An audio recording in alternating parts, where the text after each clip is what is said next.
Oh. Hi, beautiful. Hi. Hello there. Hey there, how are you doing? Thank you so much. And you're looking gorgeous as ever. Right. Anyway, have fun. Bye, but it's good to see you. You look gorgeous, young thing. Every time you come up, you're all bundled up in the Hollywood sunglasses and. Well, this is a different ambiance. Yes, we're indoors today because it's only there's only 4 today. Okay. We're gonna try and figure out. So instead of them freezing their tushes off. Very good. Very good. And I mean, I've got Jeff and Scotty sitting together, so they're comfortable enough. And then I've got the sour braise. I don't know if you've actually ever met the sour braise. No, hello. Because she's one of our normal regulars, but she's been zooming the entire time. So familiar from the very first one we came to. the Riesling, yeah. Ah, But that was literally a year Yeah. ago. That was the triple A's of Riesling. Yes. Oh, yes. That I bought up everything because it was so wonderful. That was like a nightmare class order pickup. Yeah. Laura, Yeah. Yes. did you receive my text? Yes, I did get your text. So as soon as I can figure out how to send the whole stinking video, like yeah. Okay, good. I'm so special sometimes. But yes, I'll send it to you. Awesome, awesome. And I apologize, and I didn't want you to think, oh, what's happened to her? It is A-okay. Okay. And I've got one other lady coming on here in the next few minutes, but this is her first Zoom with us. Oh, well, no, it's Ann Lemon. She normally sits, I think she's maybe sat at your table one time. She just had some stuff going on today, so she wasn't making it physically here. I'm on my a baby alert. My niece is on the way to the hospital. Baby number 2. Well, at least she got the first one out of the way. And hand surgery today, so he's all loopy. So everyone's in the hospital already. Double whammy, yeah. She should have just stayed. I'm gonna snag some wine for myself real fast.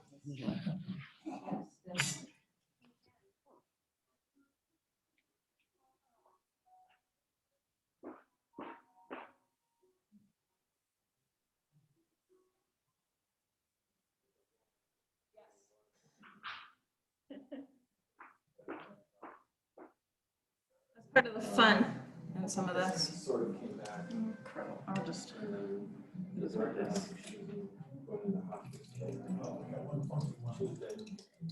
Only one? So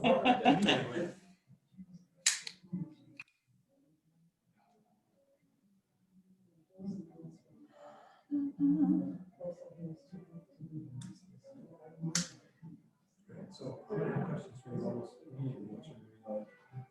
These are all relatively similar temperatures. Yes. What is? Yes.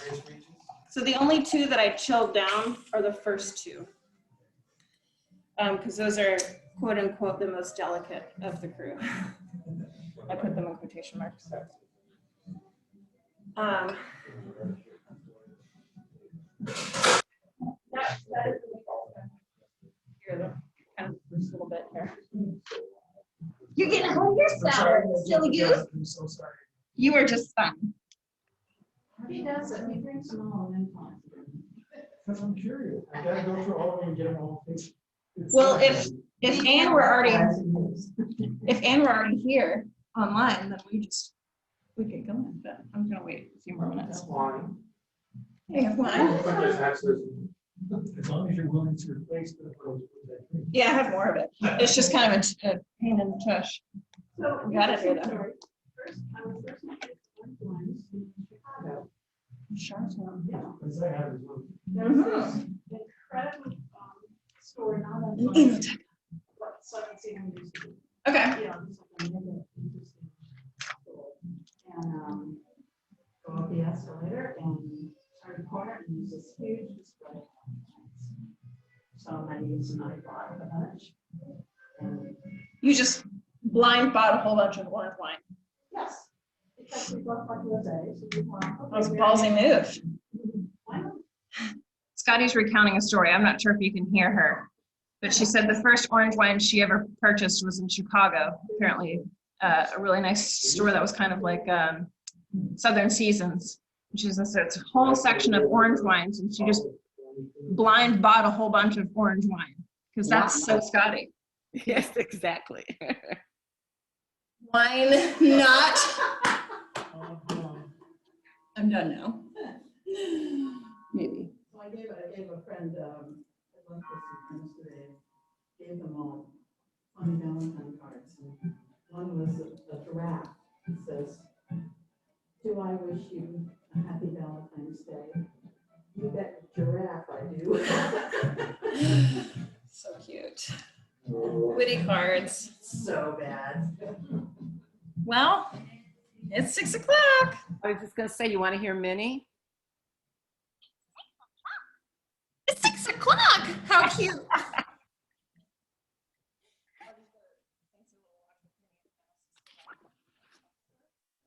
It's 6 o'clock. Well, I guess we'll get started without Miss Anne. She'll be able to catch up here because I don't want to hold up your time, Audrey, since I only have 25 minutes with you. Ah! Alas. Oh, no. I'm going to send her the rest of the video. You'll just be getting your food within 25 minutes, roundabouts. Drink fast, Audrey.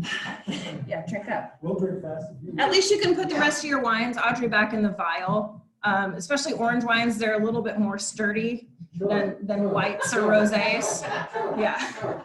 And It's so helpful. Oh, Jeff. Then she can be done and we can. And then we can do more. Round. Just do another round, yeah. Am I here? I don't want to stand too far away, yet too close. Good. Is that good? Okay. it's good. Mhm. So orange wines, yes. What the hell are they? For starters. So we've got a few photographs that I tucked in, especially on yours as well, on your paperwork here. So on the front page, we've got some beautiful Vermintino that is truly golden and nice and ripe. On the back side here, this is my favorite little chart, which basically kind of delineates how, like a very quick synopsis of like what these wines are. You have black grapes and you have white grapes. And then the 3 different styles, quote unquote, that you can have of each. So with white wines, you know, you have white wine, then you have orange wine, and then you can have even darker orange wine. With red wines, you can do a white version of a red. So like white Pinot Noir is very popular right now.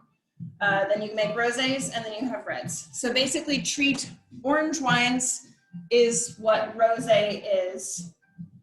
So you've got red grapes that make rosé wines, and you have white wines, or white grapes that make orange wines. There's an Anne, or at least she's logged in. Do you let her in? I'm sorry. You have a waiting room? No, she's already in. Yeah. So the key to making orange wine is skin contact. Also, the seeds come into play there as well. So as you can see with your 6 wines lined up, you have a varying level of kind of coloration. And even just the bottles of wine when you're looking at them from the side. So like the, I'll pull it here for like Audrey.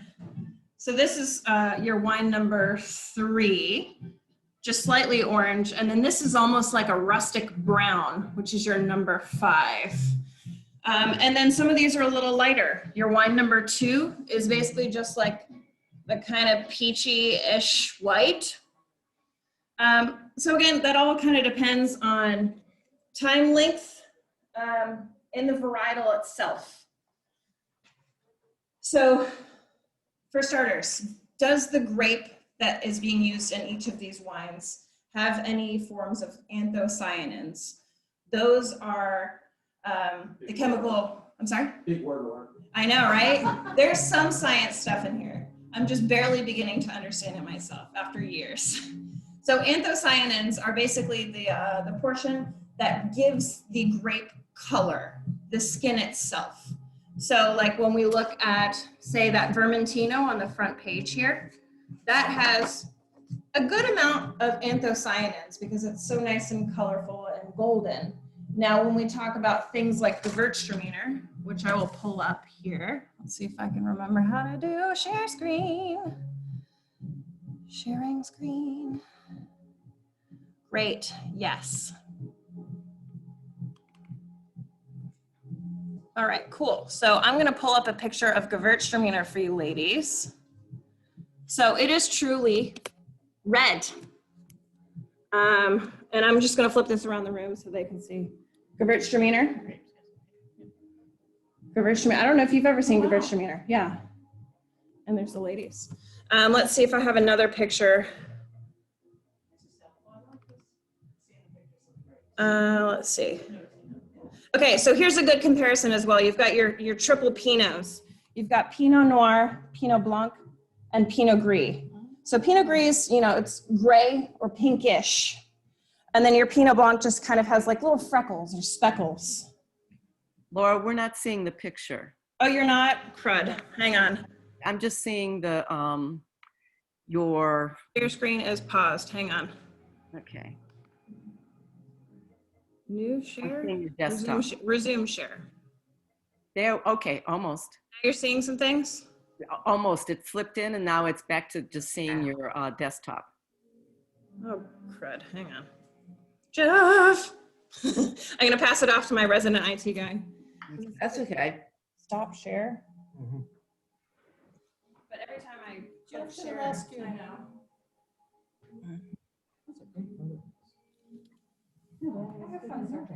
Yeah. Because every time I click screen share, it like links to another screen. Where is the, I know everything like disappears. is it in there? What's this white? So you guys can That's a app in the inside. Oh, so I just keep, it's like, I don't know, I keep clicking on the items. Pinot Gris, Yeah, this one? yeah. That's the image? Yeah.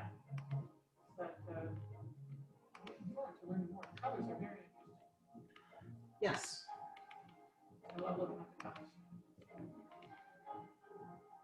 Yeah, like I don't know where it's.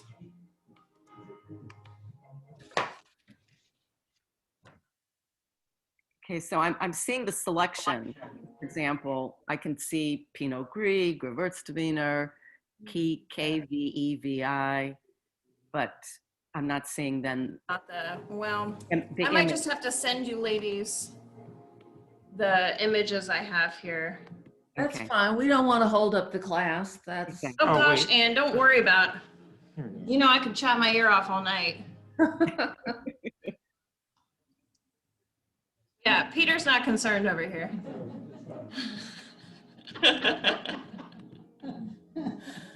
Just gonna keep it real.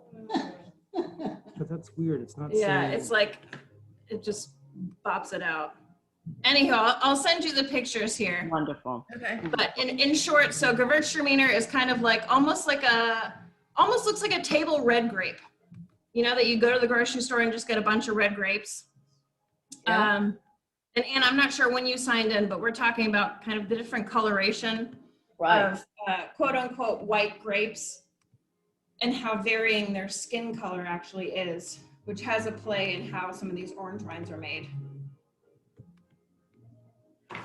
Just trying one more time. Can you see that, ladies? Yes. Yes. Hey, there we go. Okay, so he quickly popped that into Word. No, I put it in. Oh, you put it, oh, okay. Paint instead of whatever. That's cool. Anywho, so yeah, those are the 3 different colors here of Pinot Blanc, Pinot Gris, and Pinot Noir. Just so you can kind of quickly see those. And I'll send you the images that I'm showing here, since I feel like I'm gonna muck it up here if I try that again. That's all good. So what makes, if you already said this, so they're all Pinot, is it soil? Is it the? No, so those are 3 different grapes. Those are just they're mutations of each other. These are just examples of wines that you would potentially be able to make. Basically, you can make any orange wine out of any white varietal, quote unquote white. But to show you that example where you had Pinot Gris that was kind of like a nice rustic pink color versus Pinot Blanc, which was, a fairly white, really green skinned grape with little freckles. You could make orange wines out of both of those, but they're still considered white, even though clearly the skin itself is far off from white wine. Yeah. And then I might be able to do this. But are they bred to be specific? Well, just Pinot, for example, those have mutated over thousands of years. Right. Some are bred to have different characteristics, not necessarily color. That's what I meant. So yeah. Okay. And then I'll send you a picture of these later, but those are the 2 that I wanted to show. So I'm going to stop sharing the screen now and go back to just me. Cool. Okay. So we went off on a little side tangent there. But I wanted to show you kind of the different colors there, because again, so we said making orange wine depends on the length of time. And then it talks about the color of the skin itself. So seeds also have a pretty high percentage of, here's another science word, lignin, which is, yes. The definition is a polymer deposited in cell walls of many plants, making them rigid and woody. So when you're looking at, when you go to a vineyard and you're there in spring, it's kind of the shoots that are starting to come out. They're still like leafy and green and dangling and flying everywhere. Now, when you go back in August, all those have turned brown or woody because they've lignified. So seeds have that kind of woody characteristic, which adds a lot of that tannin and a lot of that color.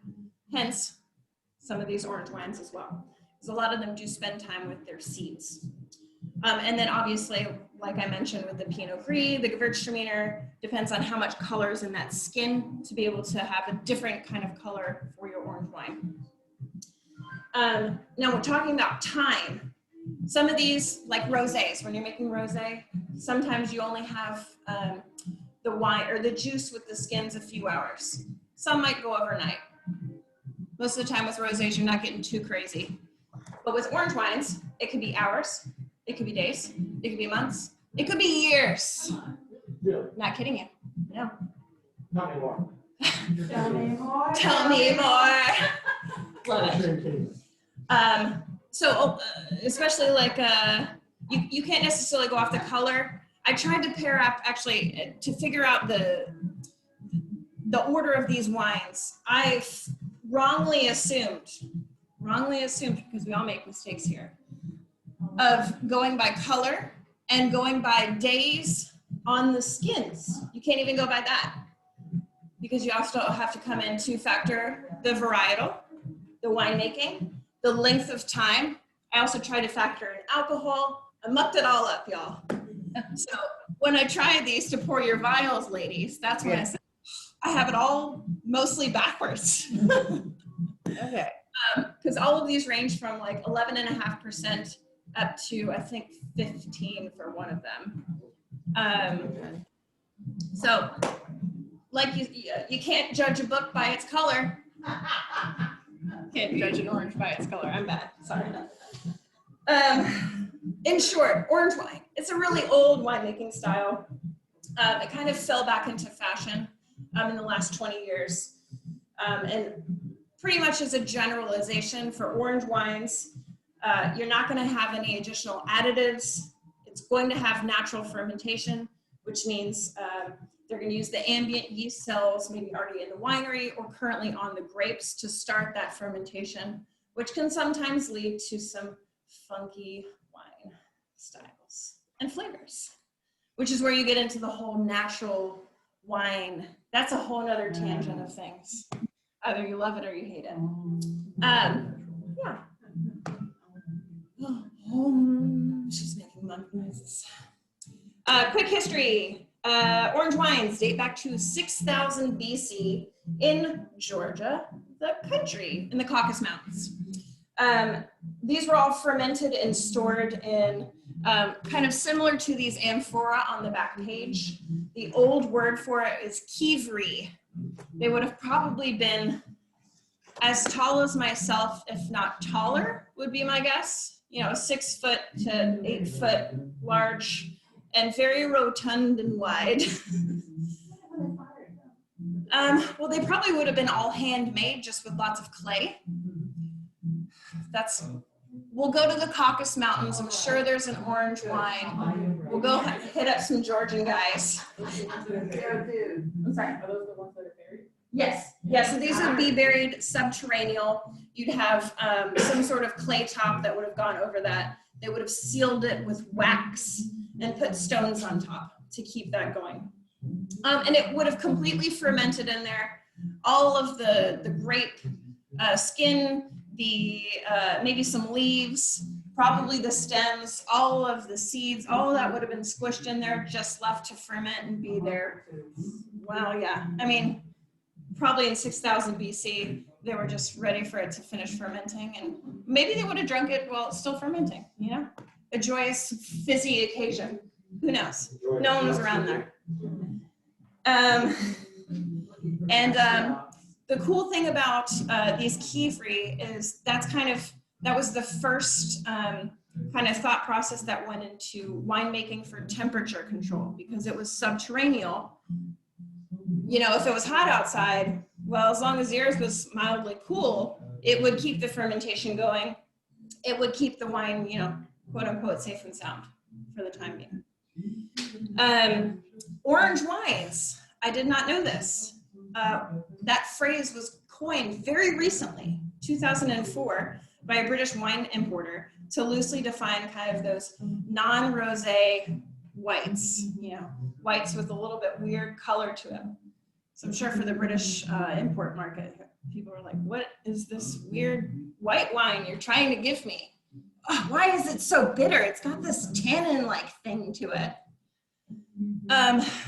So does that mean they were sold as white wines before then? probably. I mean, if they were even, they would have really only been able to get markets from probably Italy and Slovenia, maybe Croatia at the time. Yeah. But there weren't a lot of people making this historic kind of traditional orange wines back then. Okay.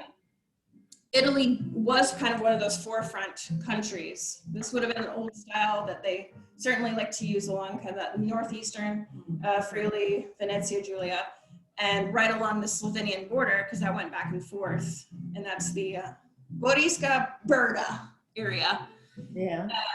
They would have been called Romato, which means Auburn. That's just another word for orange for them. And those wines would have been made from either Pinot Gris. You have Friulano on Italy's side. Over in Slovenia, they would call that Savignose or Sauvignon Vert. And then you have Ribolla Gialla on the Italian side and Rebula on the Slovenian side. Oh my goodness, thank you all. Gems. The kitchen just brought out their food real fast, so I'm going to, tonight we have some chicken tagine, which I'm not sure quite what they popped in there, but I'm pretty sure it was like some olives. They put some lemon zest in there. So just a nice. Well, dang, I love a tagine. Well, I wanted that spice to go with this, and we'll So talk. that's what's going to be my question. So you picked this because it would have a spicier taste, an herbal taste. Yeah, orange wines go really well with a lot of spice. Anything citrusy, anything salty, anything bitter. And I'm saving my coin phrase for later. Okay. Circling back to that, Miss Anne. So let's see, catching back up. Okay, so back to Italy and Slovenia kind of being this forefront of bringing orange wines back into fashion. The first guy to really do it, popularized 1997. Anyone want to take a stab? I feel like Scotty might be able to know this one. Which famous Italian winemaker brought back orange wines? Famous, Mondavi? stuffed in when you're put underground and you're no longer with us. Gravner, Gravner. So, what's his first name? Josko Gravner was the first one to bring it back into fashion. Eddie Conti and Radicon are also great winemakers who famous for making orange wines. So now that you have some food in front of you, maybe you've got some snacks, ladies. So orange wines, I think, they're kind of perfect for folks who like bitter flavors.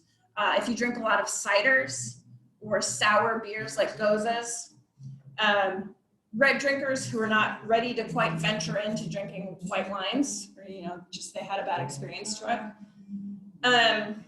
and of course the adventurous. Why not?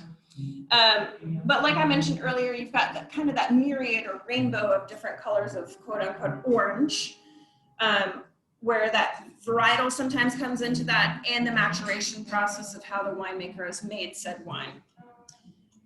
Really interesting quote from the head of the chemical engineering department at UC Davis. He said, "Much of the chemistry of the colorization is known, but we're still struggling to understand which combinations of molecules give a product its character.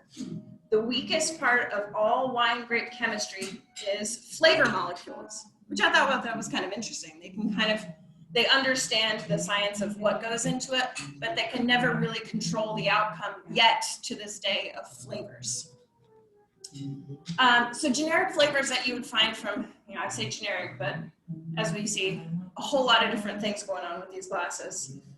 You'll get things like honey, dried orange rind, bruised apples, sourdough, hazelnuts. Those are kind of the normal ones. Unless you smell a bunch of wood varnish at your home, or you like gin, so juniper, or you have tropical fruits, or from Southeast Asia like jackfruit, because that's a normal one. But kind of nutty, tropical, herbaceous, sometimes a little maybe processed with the wood varnish. I don't know. So this is what I came to the realization is. Orange wine is perfect for brunch. So, because I like a lot of savory brunch. So things like a smoked salmon bagel, because you always have like dill or some herbs on top. Maybe some capers, some pickled onions. This would go really well with like marmalades or apricot jams, anything that's kind of in that sweet, unctuous, fruity. Yeah, and then if you're somewhere like very interesting, that might do a shakshuka, which is like that tomato-y based Mediterranean herbs with sunny side up fried eggs on top. It's do you know if Tandem does that in Carborough? So Tandem, the restaurant. yeah. does that in Carborough. Yes. Do you know if they have any of these wines on their list? They don't. Peter says they don't. Okay. They were there not long ago. Okay. But you might be able to bring it in. They might just charge you, $20 Corporate fee, yeah. But otherwise, orange wines go great with those hot and savory spices. So like the North African we've got here going on with the tagine. If you eat a lot of Indian or Southeast Asian curries, Ooh, maybe even Jamaican curries. Little goat curry. Some fermented items, so like anything pickled, soy, tofu. If you eat a lot of kimchi at your house, green and herby dishes, bitter greens. So think about like arugulas, anything that's got a little bit of spice to it, maybe even radishes because it's got that kind of kick to it. And then anything nutty, so like tahini. Or of course like roasted hazelnuts, chestnuts, etc. We'll get into the wine here now. And I see Peter needs a top off. Yeah.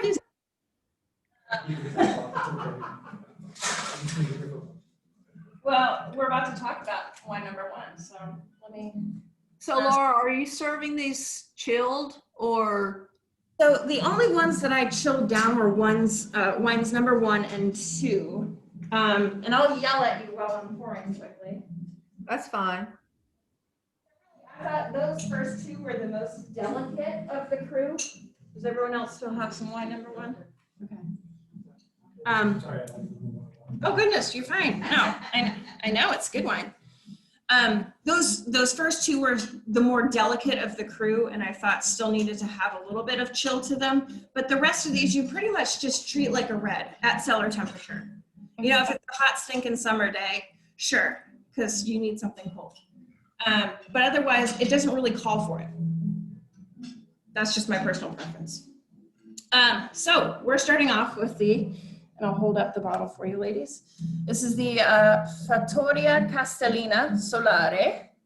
This is Vermintino. Well, I have the bottle in my hands. This is 13% alcohol. And we are in Tuscany, Italy, in the smaller region called Chianti Montalbano. This is an organic mixed-use property. They've got about 270 acres. They're kind of old school, and they actually use a horse to still till the property and haul off the grapes, which is kind of a low-impact version. Low-impact way so that they're not dredging up all sorts of stuff and kicking it back into the environment. But it's a female-run property. They've got about 25 acres of vines, 70 acres of olive groves, and then they have their own agro-tourism business on site as well. Yes, you can go there, and it looks like the food is delicate and delicious to go with these wines. Which I should mention, this is the only white wine that Castellina does. The rest of these are all Sangiovese red-based. They only have 1 acre of Vermentino, so we're having it. Yeah, it's pretty much where the house is located, I guess. So it's not much. But solare means sunlight. Vermentino likes the sun. This wine sees 4 days on its skins fermenting. So still pretty light in the spectrum of all the colors that we're looking at. It sees 6 months in small barrels, and then it ages a further 3 months in bottle. I should mention none of these wines are filtered. Yes. So when you get to the bottom, there might be a little chunk or 2. Most of these look pretty clean though, I'll tell you that. I think the only one that I'd seen, wine number 3 is a little hazy and wine number 5 is a little chunky. Or sorry, 6, yes. But yeah, this is very delicate. This is kind of like a training wheel orange wine for beginners wine. Scotty might have gotten this. I used this as a wine pairing at the beginning of all of our quarantine pickups. And I didn't actually realize that it was an orange wine until after I purchased it. They're damn good with their meal, I'll tell you that. So very fragrant, a little ripe lemon and citrus. You get both yellow and green apples on this. A little bit of honey on that back. And the herbs really kind of come out a little salty as well. But they're right next to the ocean, so it wouldn't surprise me if a lot of those salty winds kind of come through. No, I had actually awakened. Yes. On the, yes, the spectrum from the back page, Yes. the skin contrast, the skin, This is skin the, contact, the- layer of the. yes, this is the middle orange wine. Kind of brief skin contact. Yeah. I mean, technically it's at what, 4 days sitting on the, on its skins, but Vermintino is not a very dark skinned grape. It's still a very white kind of green fleshy. Wish that would have been fun if I'd taken pictures of all the grapes and the clusters. For next time. But initially when I was tasting this wine, I automatically said, you can smell the acid before you even have it. Because I could just feel my How jaw starting to kind of clench up just from the nose. well, an orange is a dark white wine. So obviously I know Peter really liked that one. Any other? It's so good, so approachable. You didn't care for it? What did you not like? Could you pinpoint it? Almost too sour. Too bitter. Oh boy. We need to get more bitter. Yeah. Yeah. No, I had 2 and 3. I haven't had anything back from. Okay. The other. But yeah, bitter, I mean, some acidity, the tannin structure will only get a little bit more intense from here. But I mean, some of them are a little bit more balanced than others. Thanks. Their own, you know? Wine number 2. Also still, you know, look at this color. I mean, it's a little, yeah, it's a little cloudy. Wine number 2. But it's still very, I mean, this just looks like a Chardonnay to me, which it is mostly Chardonnay. Actually, when I first put it out, You're like, what is this? So this is Heinrich's Naked White. He has a naked white and a naked red. These are basically the wines that aren't supposed to, you know, like this is a non-frou-frou wine. Have it for any occasion, anytime, have it every day. You know, you don't have to bust out the really nice cellared things. But this is kind of a weird field blend. So we're going to Austria, which I think all of you might have been at the, I know Anne was. This, we're back in Burgenland, Austria. For those of you who did Austrian and German red class. We're back at that same little lake, New Siedler Sea, which takes me 7 minutes to think about. 91% Chardonnay, 6% Pinot Blanc. You have 2% Muscat Autumnal, which will add a lot of those kind of grapey or intense tropical aromatics. And then 1% Pinot Gris. Pretty new winery. I'll put that in quotation marks, but for Austria probably. Well, new for the New World style. They're founded in 1990. Originally started with only 3 acres, and now they have about 200. So they've had time to amass a lot of these different properties. They're pretty much all over Burgenland on northwest and east side of the lake itself. So they've got a bunch of different microclimates. They converted to biodynamics, so that's organic, but that lifestyle farther up to 2006. They did not give me the length of time. I kept trying and trying and trying, but I couldn't find actual trade notes. So we know that it sat at least overnight on the skins and stems. So probably, 8 to 12 hours, depending on when it all happened. Also another natural fermentation. We do know it sat on its lees for about a year in those very large kind of 2,000 liter oak casks. This one to me, when I was originally smelling this, it was so herbaceous right off the bat.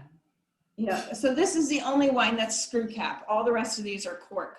So when I took off the screw cap, it was reductive. It had that kind of struck match sulfur nose, flinty blue cheese. That was the first one that kind of came across with some like fennel, because I hate fennel. So things that you hate kind of always stick you right in the face first. But yeah, it's very herbaceous. You've got a little bit of pear. This one to me was almost like cheesy, like camembert. Camembert rind is very stinky and sticky. But that's probably a year on its lees will do that. Okay. Because lees add that kind of cheesy, milky, creamy mouthfeel to it.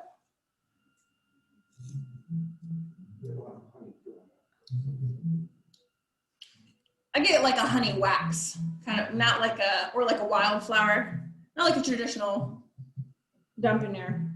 Now I did get yellow cherry, which I feel like most of the time when you're talking about like white wines, red wines, rosés, you kind of think of the color spectrum. So with white wines, you think of lighter colored things.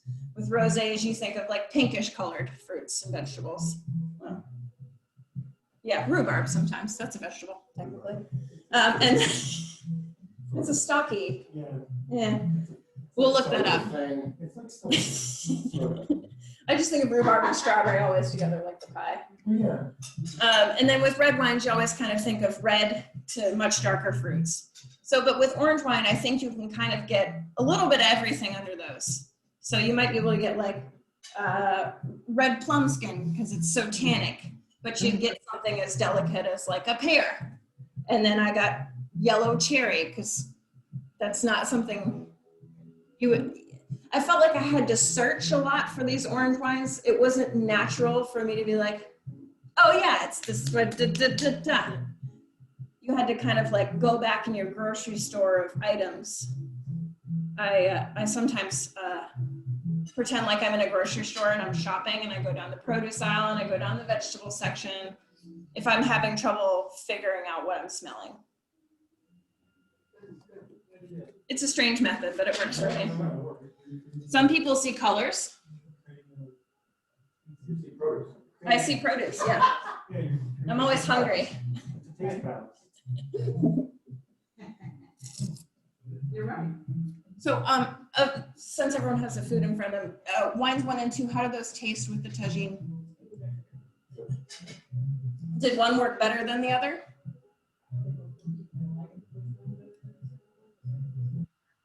Yeah. Like the first one, that was the food. Then okay. You still don't care for wine number 1, but it went better with food. Awesome. So you're just gonna have to get your hands on a tagine. Or you have any Moroccan spices? I actually cook a lot with za'atar, so Za'atar. You got some hummus, put it on there, a little olive oil. You pretend you're here with us. okay. So was there a consensus? They thought that wine number 1 brought out the wine best with the tagine spices. Okay. Okay. Myself a little splash of wine number 3. So this has one very small thing floating around in it. Otherwise, Miss Ann, I don't know how well you can see this, but it's slightly cloudy. Yeah, it is. Okay. Whereas the rest of these are fairly quote unquote clean. Oh yeah, no, that's chunky monkey. This is more like a cider. Here we go. Where we're gonna go. Miss Ann, this is wine number 6.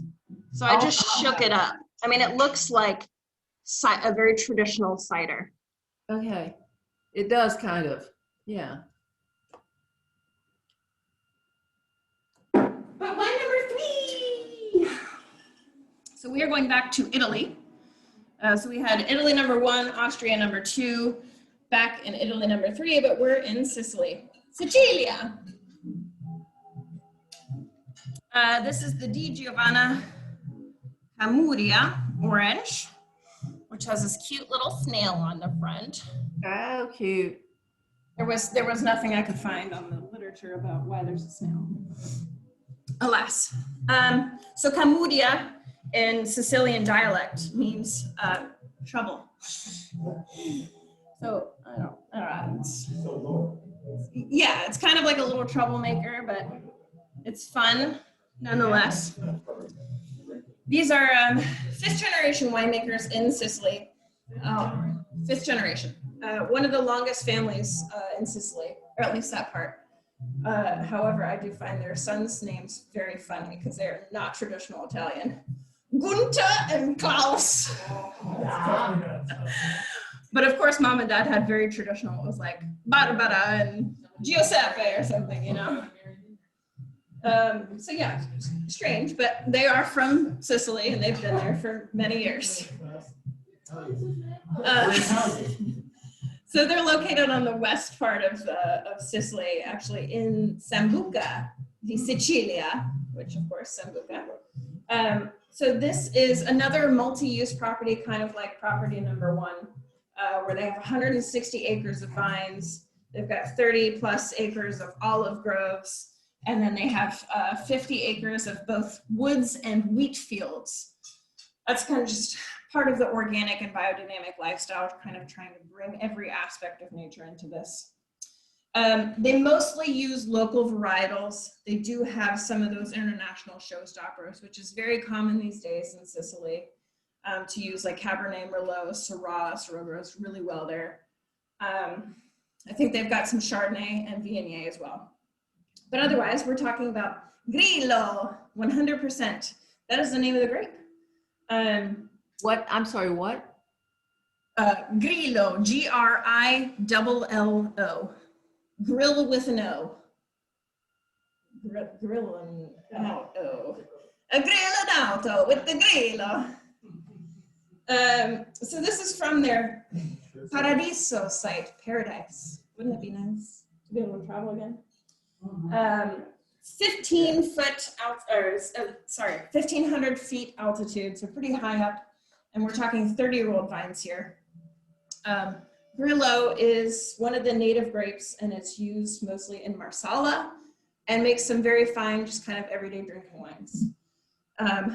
Which, spoiler alert, if you're going to the Sicilian wine class in 2 Sundays, because it's not this Sunday. It's the next one, not this one. It's 2 weeks from today. It's 2 weeks? Okay, I had them all.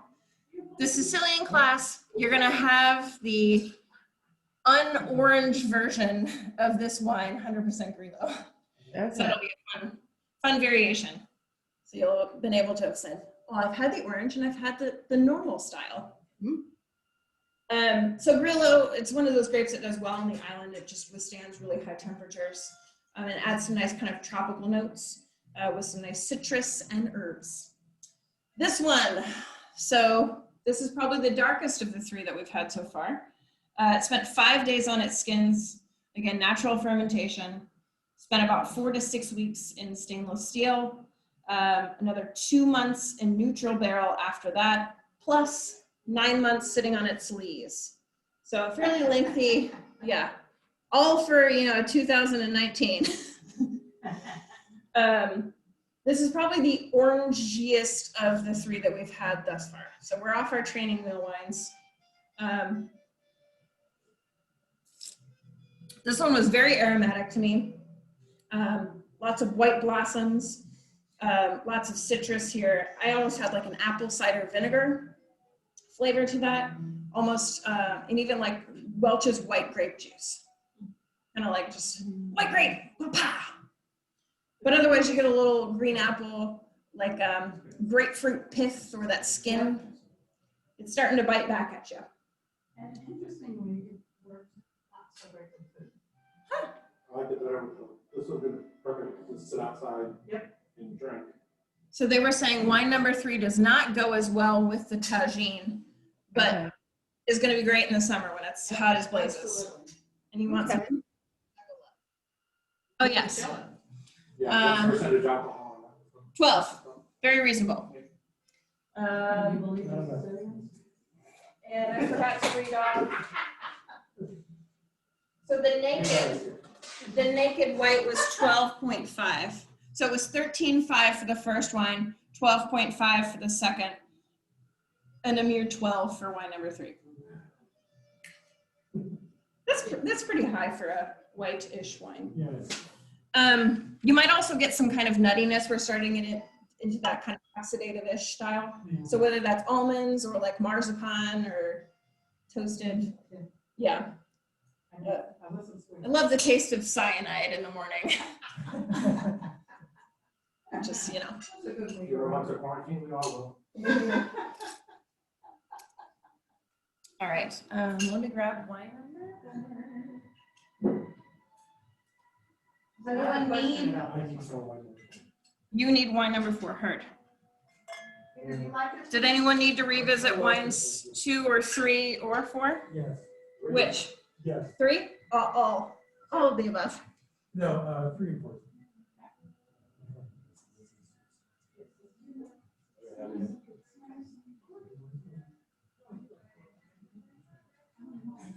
I'll come back with some. Which you need? You want 2 and I want 2 and 3. 3, I okay. don't know what you have. I have 4 right now, so I will come back. It tastes like flat beer. I need to know if this is corked, No.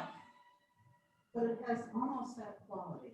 So this is by far, of all the orange wines that we have here in front of us, this is the most untraditional of the grapes.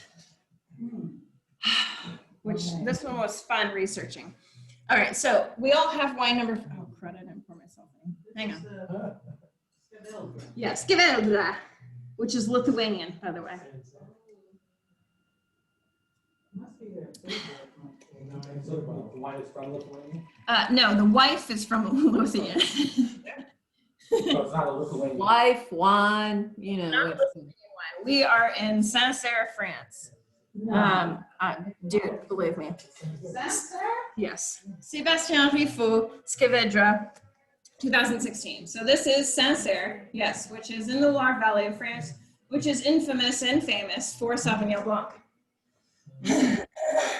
This is 100% Sauvignon Blanc, dudes. No. Really? Okay. All right. So serious. Okay, so there's a lot going on with this wine for starters. I made a note because I knew I was going to forget it. I was honestly surprised that as strict as France is about their labeling and styles and yield production and winemaking styles, like the government literally tells them how they can pretty much do everything, with the exception of very few regions. But this is labeled as Sancerre. I don't know how this qualifies to actually be a Sancerre because this is a very atypical style of everything. If you were to blind order this on a menu, you'd be screwed. Be like, what is this that I just ordered? So what's making it so different? You just hold tight. I know we're all anxious. For starters, okay, it's a father-son project. This is technically the son doing all of this particular one. The father-son duo does one red and they do one white together. The rest of this is just Sébastien himself on this kind of weird Lithuanian labeled part of the subsector. So this was his project he formed in 2002. Spent a lot of time in Paris and London working in the business, kind of learning about natural wine at the time. So he wanted to increase organics, which was unheard of in the Loire Valley at the time. Completely converted to biodynamic stuff and natural winemaking, so that's kind of his shtick. Sébastien leaves all of the grapes on the vine for an extremely long time. So by the time most of the guys in Sancerre have already picked and harvested all of their grapes, he's harvesting in October, where the grapes have already seen some botrytis, if not full on all the time, which is fully rotten. These are normally wines or grapes that you would use for sweet designated wines like Sauterne or Barsac, which is not something that you make from Sauvignon Blanc in the Loire Valley. He always uses pretty old, large barrels for the natural fermentation. The Scavedra on the label is Lithuanian for stone fragments because it's grown on that famous flinty silex soils. It's pretty mineral driven, yeah. These are 50-year-old vines for starters. And like I mentioned, this is a very unique style. I think either you love it or you hate it, and there is no in between on this So one. does the fact that it's really cloudy, is that based on the fact that it's biodynamic? And they're just not doing anything, it's the old I think it's a combination of many things. Okay. I think, for starters, Sauvignon Blanc to me seems like a very strange thing to make orange wine out of. You know, it doesn't have a lot of coloration. Like Semillon would make sense to me. Right. If you were to choose of your kind of Bordeaux Blanc style grapes. Add something into this. I think from reading, this is the most easy of the orange wines that he makes, because he makes like 5 other versions of this wine, some with more skin time, some with maceration. He does a late harvest version of this wine. Yeah, I had fun reading that website. And then also the sun. This is the son that does all of these particular ones. So it's direct press, so it is limited skin contact. Wouldn't tell me exactly how long. It depends on, but my guess is it's fairly long and lots of time with the seeds, because this is pretty colorful considering. But it does age 2 years in old barrels before it comes out. So this one was so much more herbaceous than there was fruit, really, on the nose. It's almost, well, so the botrytis, I think, adds a lot of character to this because it's very honeyed. I'm actually intrigued. Do you care for this wine? Because I was going to say, it reminds me of like a really weird, non-fortified dessert wine that went through a strange phase. It's like a teenager, you know? Yeah. Perfect. I was like, I feel like she really love this. Okay. So candied dill, some ginger, you know, typical candied and ginger are things that you would find in like a Sauterne dessert wine. Honey wax, it's very salty. And like I said, just very vegetal. I'm trying it now for the second time. So I'm looking at some of the comments. For this particular wine, Uh-huh. and it's like, tastes nothing like Sancerre. Exactly, yeah.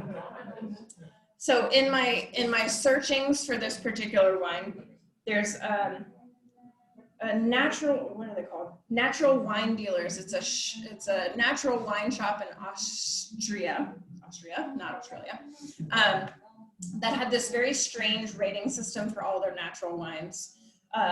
So this is a level 3, which is kinky. Yes. Yes. I had to look up their other level. Yeah. So level 2, which is below, is just a seducer, and then level 4 was a bonkers. So this is just kind of like middle of your road orange wine. Not too super crazy, but not like very approachable in its initial. I can imagine this is actually going really well with the citrus in the dish.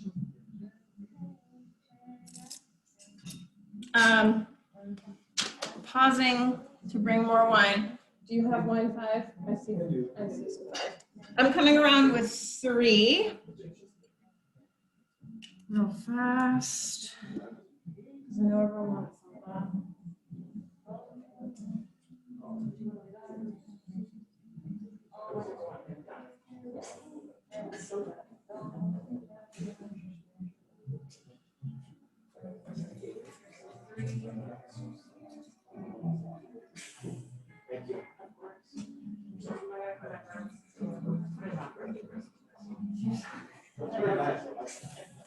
Is it regular Cognac?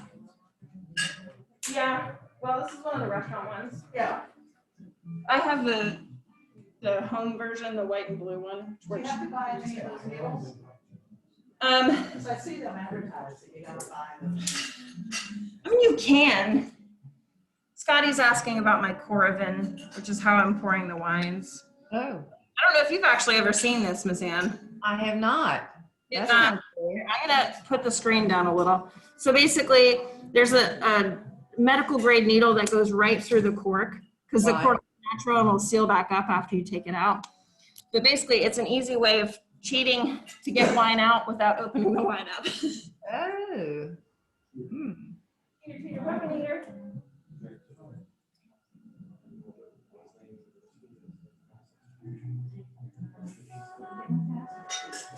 All right, so wine number 5. is, Pretty orange. this is the darkest of the rainbow for the evening. Miss Ann, if you want to take a look at this. I mean, this is almost like an amber or like a, That does look, that actually looks more apple cider-ish than the Yeah. other one did. very, very old Sauterne, you silly goose.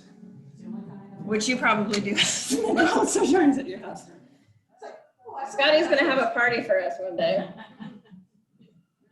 I'm kidding, I'm not volunteering her for that. So, surprise guys, we're back in Italy. But we're still in a different area. Okay. All right, we're getting our workout tonight. So this is Fongoli, Bianco Fongoli, 2019. There's the front of the label, which I think depending on what market you're in, the label changes. I think stateside, we get the just plain Trebbiano. Yeah. I think everywhere else in the EU, you get Trebbiano, please hold, Spoletino, because that is the particular clone of that Trebbiano.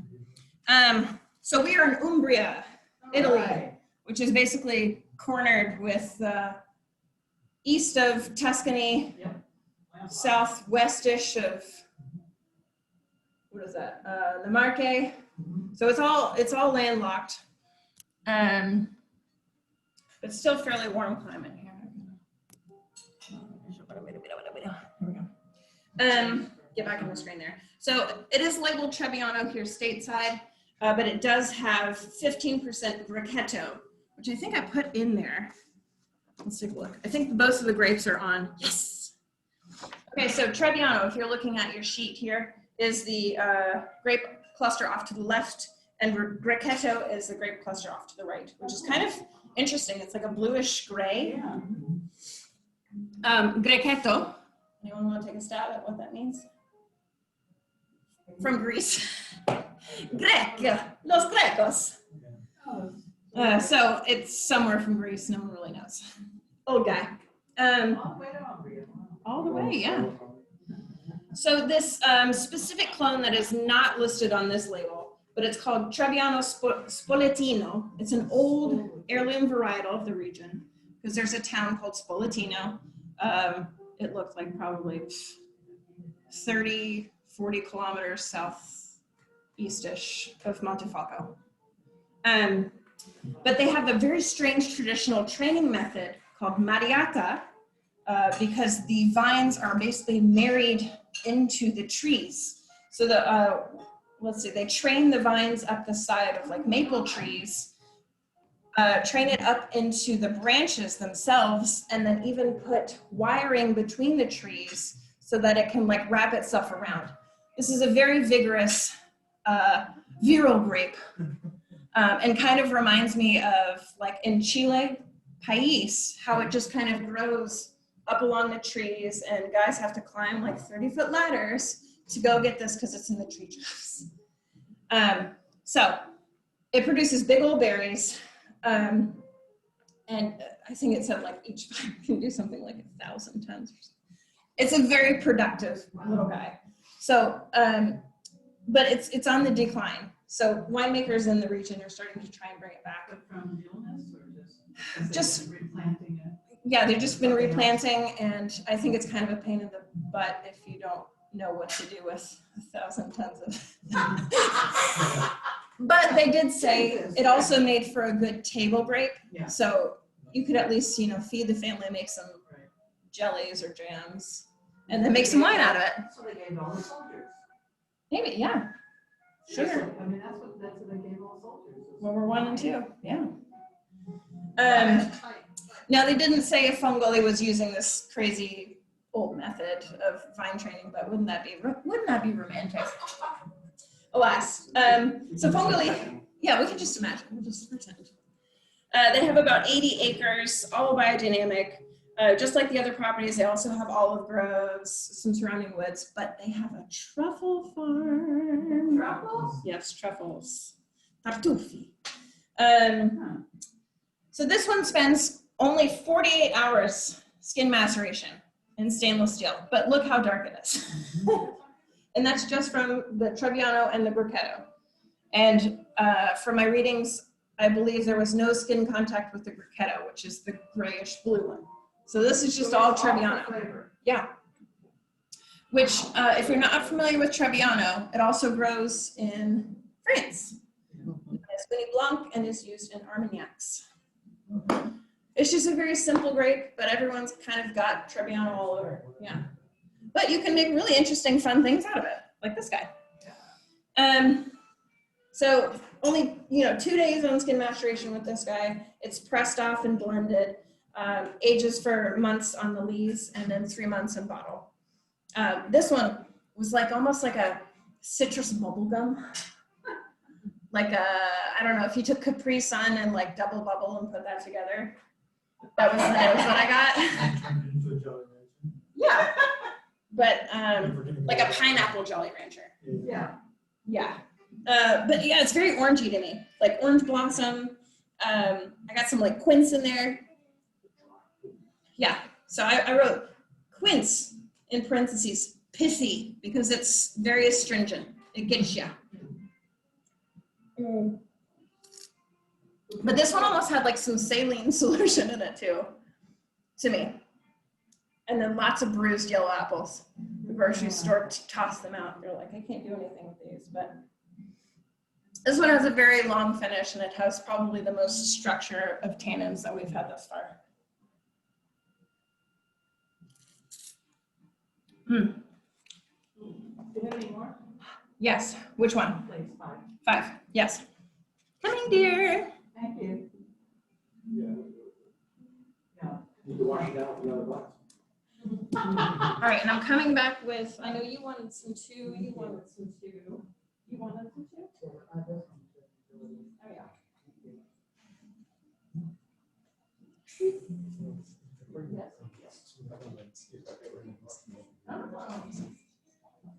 Oh, yeah.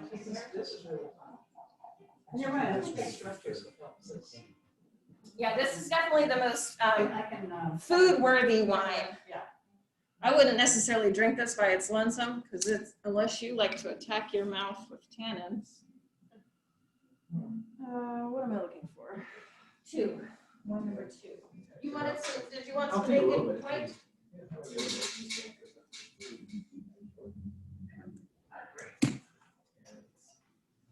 All right. So you're saying that you shouldn't just drink the rose and stuff like that, just straight? Yeah, there are people that do that. I know that. It's not me. I mean, even really old ones, you still need food with. Yeah, eat something. right. Yeah, maybe some beef jerky. That too? Too, yeah. So do we know how old these wines are, these grapes are, these vines are, Which one? on this last one? I think, 50? Really? Wait, yeah. Yeah, you mentioned I think 50 euros. I didn't, I feel like I said 50 recently. You did say 50 at some point. no, that was something. No, that was for this last one. Yeah. No, I don't have vine age. Okay. Hang on, I might still have it up. Please hold. Please Please hold. Peter, do you like this? Which one? Five. I thought it was okay. It's not my favorite of all, but. Fun. Fungoli does not tell me nothing. Okay, never mind. My apologies. No. All right. And then the funky chunky monkey. The last one? Yeah. Which one was the last one? Let me grab me some of this. Miss Ann, have you had a favorite thus far? No, because as it turned out, I couldn't drink tonight. Oh, So I'm taking notes and I also send you the video. The other lady that was online had to had another meeting that she had to go to, so I have to send the video to her anywho. Do you want me to put that over to you? That way you can listen to me babble again and have the one. That's fine, because I've been taking very copious notes, so. Okay. I know you always do. If my notes turn out to be reality, so. All right. And vine number 6. All right. And then here's the label for you as well. It's got Okay, like, so this actually looks like, like orange knee high. And maybe yeah, it it's kind of that does. Doesn't the yeah. I actually have a bottle That of orange art thing, maybe part of it. I wonder if they know about knee high in Spain.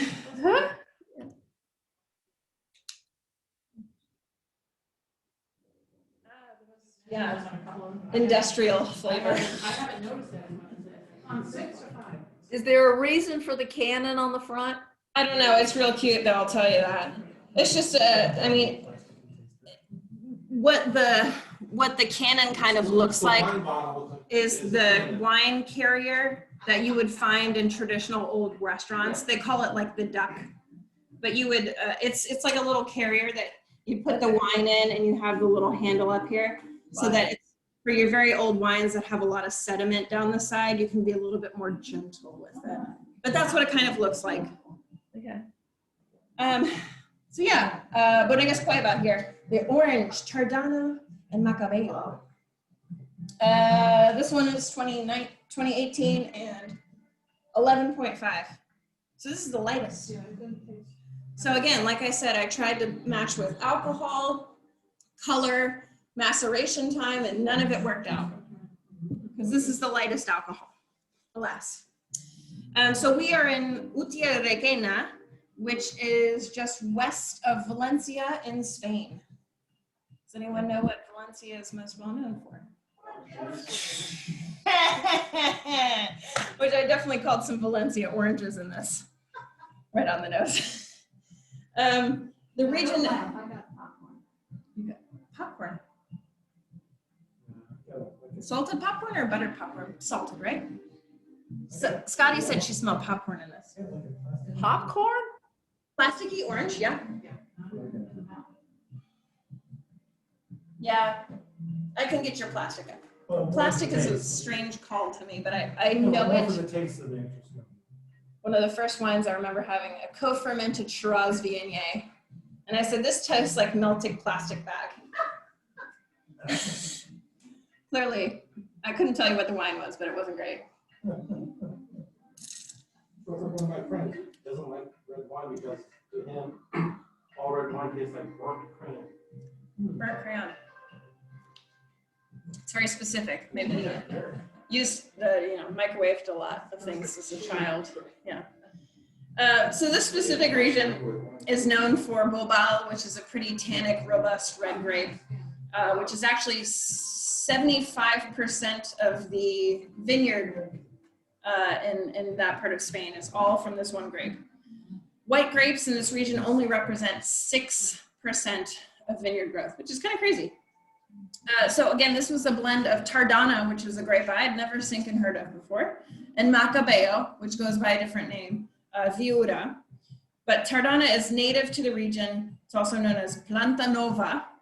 It's a pretty thick-skinned bugger and ripens late, Tardana, which I think a lot of the reason why folks aren't growing this is because it ripens too late in the season. But it's also another kind of virile guy and produces a lot of grapes. Yeah. This does lend to that kind of deeper color here. Where is it? This guy. And it adds a lot of that fruity characteristics to it. And then Macabeo is predominantly grown in kind of southern France under Macabeo, and then also in Rioja and Cava regions. So that's one of the traditional blenders that you'd have in a Cava blend. Fun fact, apparently the folks who make all of the rules in Rioja, the Rioja Consejo Regulador, they banned all new plantings of Viura, which means this will be a great opportunity for all of these kind of up and coming new winemaking regions in Spain to plant things like Viura, because no one else in Rioja, the traditional area for it, can grow it, unless it's old vines. Bodegas Cueva, which means the cave home, because it's underground in a big old cave. Old traditional name, yeah, you know monks or whatnot. Been around since the 18th century. They produce reds, whites, sparklings, and they make a ginger liqueur, which looks really cool. Don't know Huh. if but I thought that was interesting.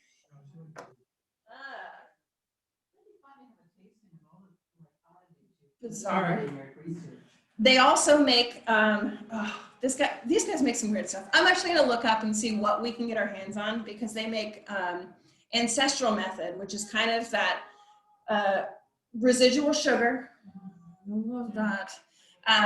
Basically, beer capped bottled sparkling wines. So low alcohol, maybe 8 to 10%, but they do a monastrell, and then they do a white ancestral method, plus this ginger liqueur. They make some weird stuff. I'm really into it. So I'll do some research. I'll send that in the synopsis email. Perfect. Okay. It's all organic for sure. It was really hard to find stuff on their website because it was mostly in Spanish and it was not well put out. Even though I read Spanish, I was just like, this is not all, Too much effort. it's on like 7 different pages, and it's not the stuff I actually care about.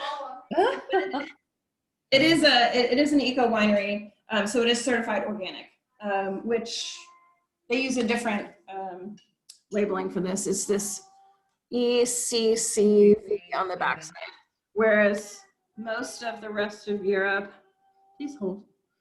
That's not on that one. Uses a little. So this one's certified organic. This one's the Italian one. Normally it'll tell you on the back. Normally it's the little Euro stars in the leaf. None of them have them. Cradola. Well, if you see a cute little leaf and it's got the stars, the European stars for the EU in the center, that is biodynamic certified, at least for EU. So Mariano, the winemaker, only works with old vines. For the whites, traditionally they're about 30 years old for the vines, and for the reds, they're 60. This one sees 6 days on its skins, and part of that, 50% is whole cluster fermentation, so like Beaujolais, which maybe gives it a little bit more of that spritzy characteristic. And then it sees a few months on its lees in stainless steel. So this one to me was the most cider nose. I don't drink a whole lot of like European style ciders because a lot of them can be a little intense. They're definitely food friendly wines. If you're in Bretagne, you have a wheat crepe with lots of ham and egg and Gruyere in there. It's very savory.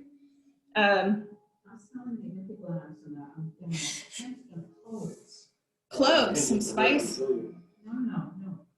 So like just clove. I get a lot out of smelling empty glass. I am getting like a high kind of like peppery note, which clove pepper. But otherwise to me, this was like a funky cheese rind, kind of like that camembert we were dealing with earlier. Orange blossom, so much orange blossom for this to me. But I wrote orange blossom soap, like a fresh soap bar. It's kind of soapy, kind of clean. There's your plastic. Yeah, that's your plastic, that's my soap. And then pickled watermelon was one I couldn't get rid of. I was like, that was the struggle. I had to take a few sips of this. But definitely like a pickled melon aspect. So in summation, for orange wines, because every single one of these went through malolactic fermentation. So that seems to be a key factor. If we can pull away anything from this, because so many of these were still so different from the others. The few things that we can narrow down that were similar. All of these properties were either organic or working with biodynamics, which just means that they're trying to increase their diversity of nature on site within the wine, with the microbes, the ambient yeasts already.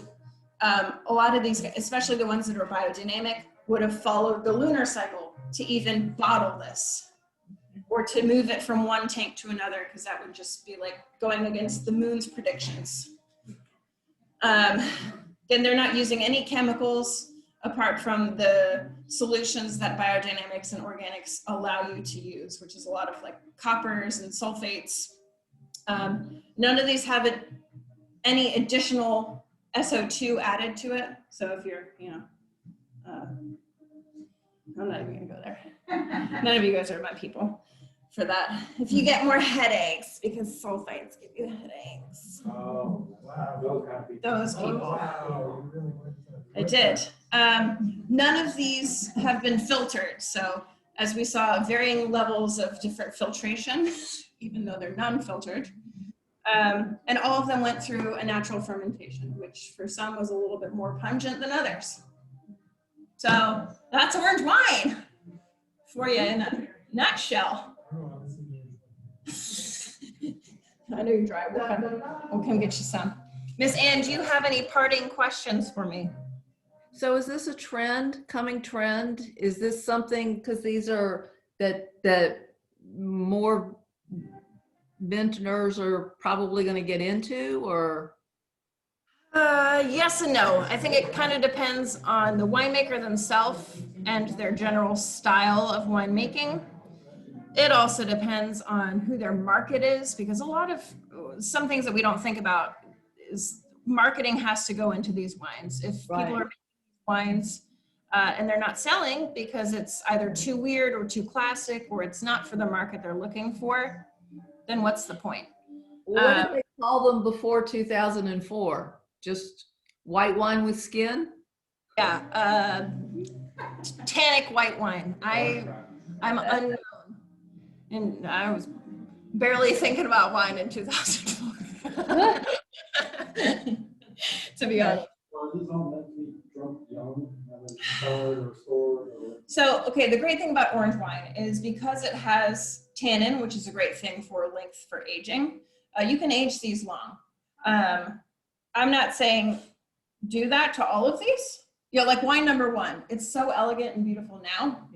Yeah, you can age it a few years. But, you know, like something like wine number 6 might mellow down after a few years, but it's still a little too funky that I think maybe it would pass its don't sell her too long. But like the Fungoli, yes, you could definitely age this. The Sancerre will only get more unique as it goes. I mean, these are the two that I think would probably sell her the best out of the crew. I'm sorry? Yeah, the Fungolis of wines 4 and 5. But yes, orange wines are great for longevity. They're also not prone to oxidation because they've already gone through it.